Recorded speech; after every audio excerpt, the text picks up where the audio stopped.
પર ખેડૂતો પર અત્યાચાર સામે ગુજરાતમાં રોષ ભભૂકી ઉઠ્યો છે। ગુજરાતના ખેડૂતોએ અત્યાચારને લઈને રોષ વ્યક્ત કર્યો।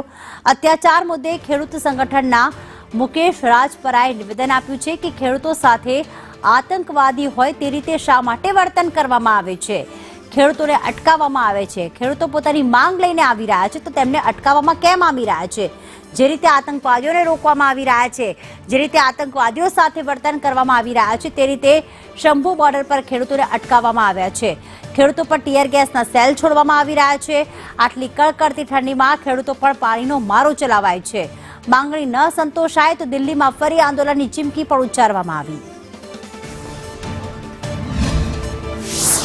જાણે આતંકવાદી હોય એ રીતે એની સાથે વર્તન કરવામાં આવે છે।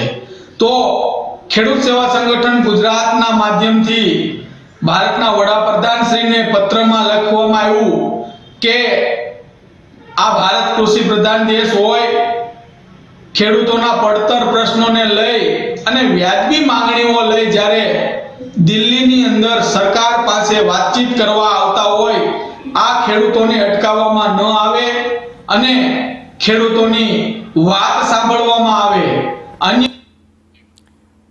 તો આ તરફ બનાસ